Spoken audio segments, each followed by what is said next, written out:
কেন হচ্ছে গতকালকে রাত্রের বেলা আমাদের আহত ভাইদেরকে রাস্তায় নামতে হলো? তুমি যদি গভর্নমেন্টভাবে না পারতো, তুমি সারেন্ডার করতে যে আমরা পারতেছি না, আমাদের সংকট আছে, প্রবলেমস আছে, আমরা ফোন দিতাম, বিভিন্ন ভাইদের কাছে বলতাম ভাই ভাই প্রয়োজনে ক্রাউড ফান্ডিং আমরা করতাম, যে আল্লাহর রাস্তায় কয়েক টাকা দেন আমার ভাইদের হেল্প করতে হবে, ট্রিটমেন্ট করাতে হবে, ওকে আমরা সবাই মিলে দেশে বাইরে পাঠাতাম। উপদেষ্টাদের ঘাড় ধরে যে ধাক্কা দেয় না আহত গাজী ভাইরা যারা আছে এবং যারা শহীদ ভাইরা আছে তাদের পরিবারের লোকজনেরা, এটাই হচ্ছে তাদের শুকরিয়া আদায় করা উচিত। আমার কাছে এটাই মনে হয় যে সেদিন গুলিস্তানে যখন আওয়ামী লীগের লোকেরা মানে তারা ঘোষণা দিল যে সবাই গুলিস্তান আমরা যাচ্ছি, কই তারা তো তেমন একটা গুলিস্তানে আসে নাই, কিন্তু তারা কিন্তু ফেসবুকে ঠিক পোস্ট দিয়েছে যে যা চেয়েছিলাম তা কিন্তু পেয়েছি। কিন্তু ঠিক একই সময় সরোয়ার ফারুকী, বশির এরা কিন্তু হচ্ছে গিয়ে আপনার শপথ গ্রহণ করেছে। তার মানে পেয়েছেটা কি?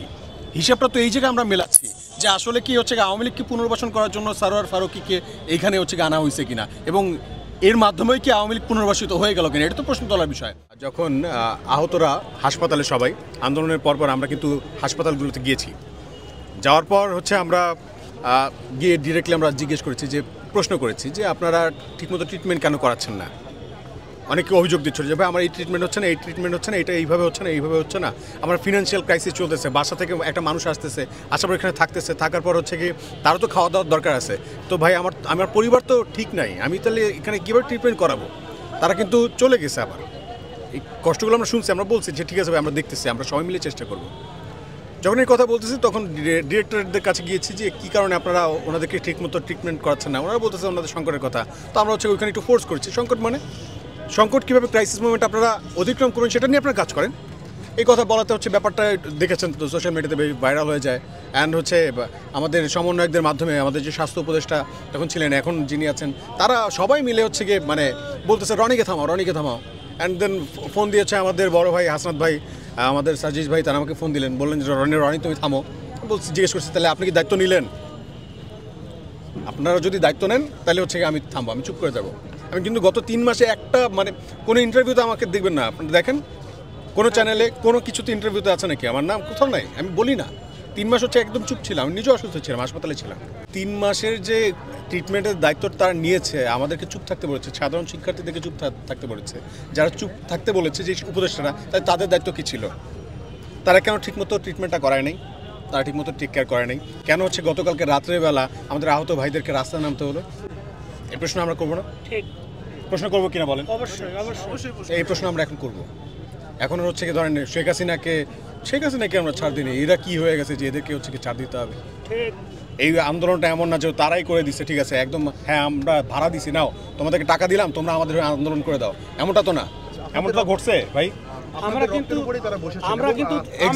দেশ তাদের কাছে লিজ দেয় নাই। আপনারা কিভাবে ব্যাপারটা নিচ্ছেন আমি জানি না, তবে উপদেষ্টাদের গাড়ির সামনে আটকানো এটা খুবই কম হয়ে গেছে, বা এখন তারা প্রতিবাদ করছে খুবই কম হয়ে গেছে। উপদেষ্টাদের ঘাড় ধরে যে ধাক্কা দেয় না আহত গাজী ভাইরা যারা আছে এবং যারা শহীদ ভাইরা আছে তাদের পরিবারের লোকজনেরা, তাদেরকে যে ঘাড় ধাক্কা দেয় না, এটাই হচ্ছে তাদের শুকরিয়া আদায় করা উচিত। আমার কাছে এটাই মনে হয়। এবং সবার আগে আপনাদেরকে এটা মাথায় রাখতে হবে যে ভাই এই যে মানুষগুলো যারা প্রাণ দিয়েছে, শহীদ হয়েছে কি এই অবস্থা দেখার জন্য, দেশে এই অবস্থা দেখার জন্য, এই সিচুয়েশন দেখার জন্য? যারা আহত হয়েছে, যারা রাস্তা নেমেছিল, তারা তো মারা যাওয়ার জন্য রাস্তা নেমেছিল, শহীদ হওয়ার জন্য নেমেছিল, দেশকে সংস্কারের জন্য। তাদের তো প্রত্যাশাই নাই। তাই বলে কি তাদের পরিবারকে সঠিক মর্যাদা আমরা দিব না? শহীদ পরিবারকে মর্যাদা দিব না?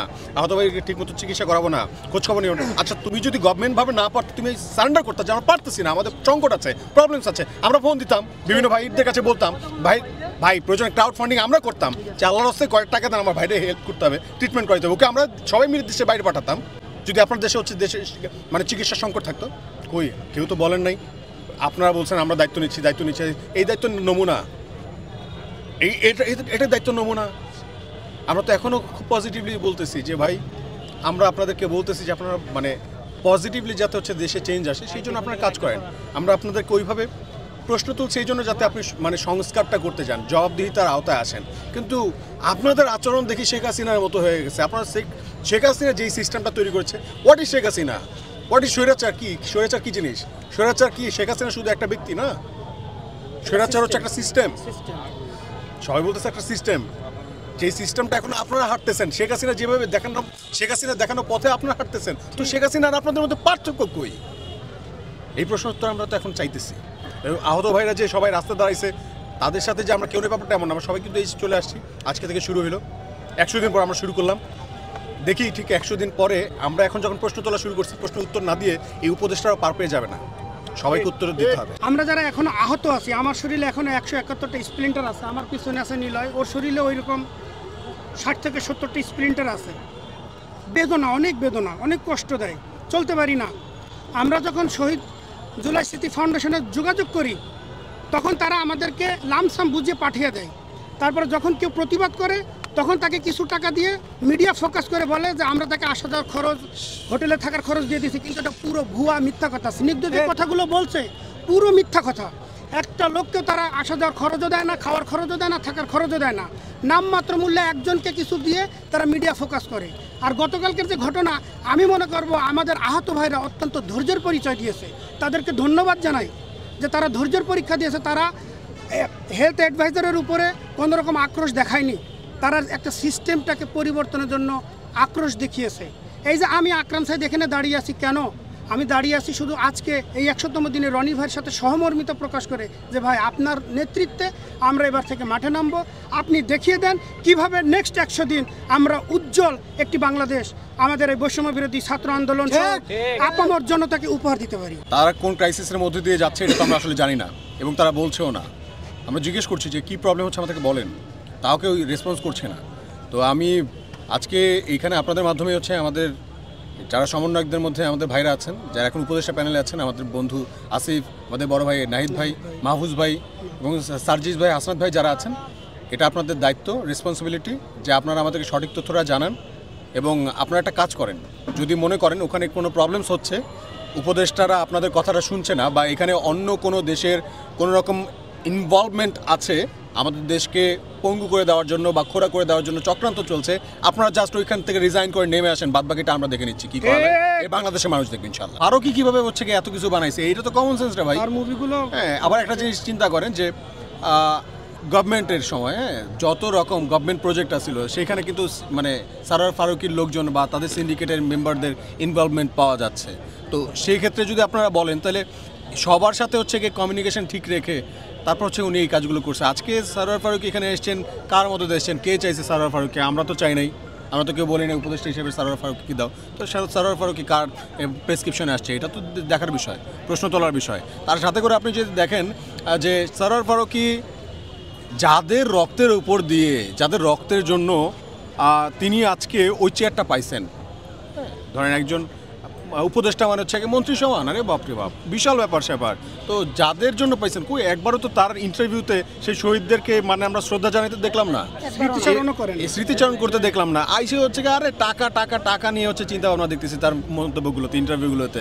ইভেন দেখতেছি এটাই যে তার মধ্যে তো স্বৈরাচারের নামই, মানে স্বৈরাচার ছিল শেখ হাসিনা, শেখ হাসিনার অ্যাগেনস্টে যে হচ্ছে একটা কথা বলা, সেরকম হচ্ছে কি অ্যাপ্রোচ তো দেখছি না।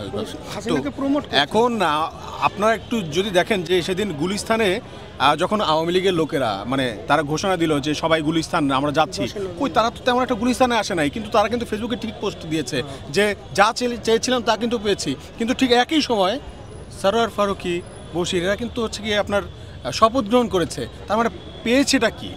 হিসাবটা তো এই জায়গায় আমরা মেলাচ্ছি যে আসলে কি হচ্ছে আওয়ামী লীগকে পুনর্বাসন করার জন্য সারোয়ার ফারুকীকে এইখানে হচ্ছে আনা হয়েছে কিনা, এবং এর মাধ্যমে কি আওয়ামী লীগ পুনর্বাসিত হয়ে গেল কিনা, এটা তো প্রশ্ন তোলার বিষয়। এই জন্য আমরা হচ্ছে তীব্রভাবে প্রতিবাদ জানাচ্ছি যে এদেরকে অতি দ্রুত ভালো করে জাস্টিফাই করেন, তদন্ত করেন, তারপর সরান। যদি না সরান জনগণ হচ্ছে গিয়ে পুরো প্যানেলটাকে সরাই দেবে। যা এটা কিন্তু জনগণ দেখাইছে যে জনগণ পারে, জনগণ পারে। শেখ হাসিনাকে যেমন সরাইতে পারছে, আপনাদেরকে সরানো তো জনগণের জন্য 1-2 ব্যাপার ভাই।